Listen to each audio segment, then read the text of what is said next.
Eh bien ce soir, Erwan, on prend le bus. Ouais, on prend le bus. C'est un bus, Stéphanie, qui vient nous chercher directement. Ça, c'est quand même assez génial. Et de jour comme de nuit en plus. Bonsoir Thibault Lécuyer. Bonsoir Erwan. Merci beaucoup d'être avec nous sur BFM Business. Vous êtes le porte-parole de Padam Mobility, une espèce de Uber finalement des transports en commun.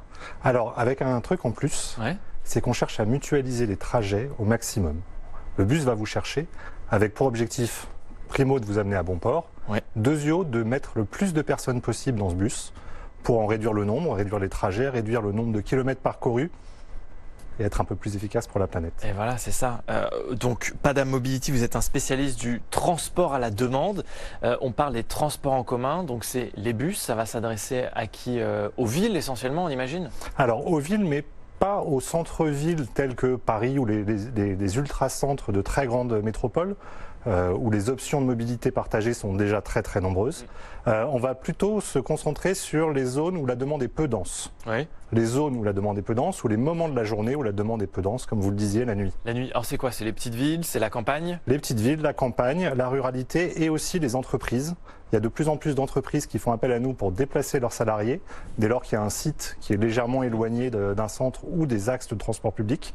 Là aussi, ça peut être très très pertinent. Et donc vous, chez Padam Mobility, vous développez une solution numérique qui fonctionne avec de l'intelligence artificielle. C'est le gros sujet du moment. Expliquez-nous comment ça fonctionne là, en quelques mots. Alors, c'est un logiciel dans le cloud en marque blanche qu'on offre aux collectivités.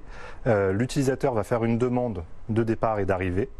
Et selon la manière dont on aura configuré le service, nos algorithmes vont calculer les meilleurs trajets qui vont réduire le temps de trajet, la distance parcourue et mutualiser un maximum de personnes. Donc on optimise. Exactement. Et sur plusieurs milliers de trajets par jour sur un service, sur une zone définie, il faut beaucoup d'intelligence derrière pour que le trajet soit bien optimisé. Donc ça, c'est ce que vous proposez à vos clients, les villes, les entreprises aussi? Bien sûr, et les villes qui nous disent que ça a un impact fort. Orléans nous disait récemment, ils ont des administrés qui leur disent ça permet aux familles de supprimer la deuxième voiture. Parce que la deuxième voiture est très importante dans une famille et elle a un coût écologique énorme. Ce type de service permet de la supprimer. Avec combien de villes vous travaillez aujourd'hui? Alors on déploie nos solutions sur une quarantaine de territoires, la majorité en France mais aussi en Europe, en Asie. On se déploie, très largement. L'année 2019 a été une année de croissance très très forte. Et avec des économies à la clé, bien sûr, parce qu'il y a le côté écologique qu'on a bien compris. Il y a un enjeu économique aussi pour les villes, pour qui les transports en commun, ça coûte plus que ça ne rapporte. Surtout souvent dans les zones peu denses, où c'est très difficile de couvrir un territoire très large. On a calculé qu'on était capable de diviser le prix de ces transports par 3. Ou de transporter 3 fois plus de personnes d'ailleurs. C'est ça. C'est tout bénef. Exactement. On a des zones en France qui sont un peu des zones blanches en transport public. Et il y a des endroits, enfin, disons-le clairement, où on ne trouve plus de services publics quand on parle de transport. Les gens ne peuvent plus se déplacer, quoi. Et pas de voiture. La mobilité, c'est l'emploi, c'est la formation, c'est l'accès à la culture, c'est l'accès à la santé. Tout un tas de choses qu'on permet de manière plus efficace, moins chère et plus écologique, grâce à cette intelligence artificielle qui est à l'intérieur d'une simple appli.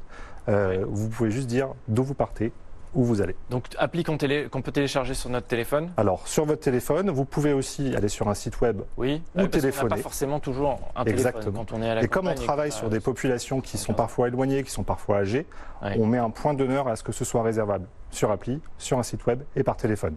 Donc, on paye quoi? À la course, comme sur un VTC, ou s'il y a un système d'abonnement? C'est l'entreprise ou la collectivité qui va décider d'intégrer ça dans son plan de mobilité et de faire en sorte que le prix du bus soit le même, de le faire un peu plus cher parce que c'est un service de nuit. Oui, parce qu'on peut aussi commander la nuit. Alors sur certaines villes, comme je vous disais, la demande est peu dense parfois à cause du territoire, mais parfois à cause du moment de la journée. Et typiquement la nuit, c'est le genre de choses qui pourrait arriver dans des très grandes villes. À Paris, on réfléchit à ouvrir le métro la nuit, qui aura un coût absolument faramineux. Avoir ce genre de transport à la demande dans Paris pourrait être pertinent. On peut savoir combien ça coûte là pour les villes qui font appel à vous? Alors il y a un prix de setup parce qu'il faut bien designer le service, bien l'organiser pour que ce soit le plus efficace possible. Ensuite, c'est un prix de licence par mois, par bus, et pour être honnête, c'est assez variable. On travaille avec des véhicules de taille très différentes.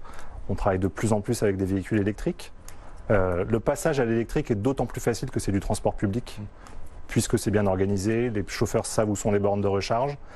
Si on veut passer à l'électrique, ce type de transport à la demande électrique est extrêmement pertinent. Et ça marche, votre chiffre d'affaires il a triplé l'année dernière, donc en 2019, comme quoi il y a vraiment quelque chose à faire là-dessus. On termine sur les transports, donc vous êtes sur le bus, à terme, le tram, on peut imaginer d'autres moyens de transport qui vont pouvoir être rendus disponibles grâce à votre technologie? Alors on en rêve, il faut pas de rail par contre pour pouvoir générer des itinéraires de manière il faut pour pouvoir générer des itinéraires automatiques.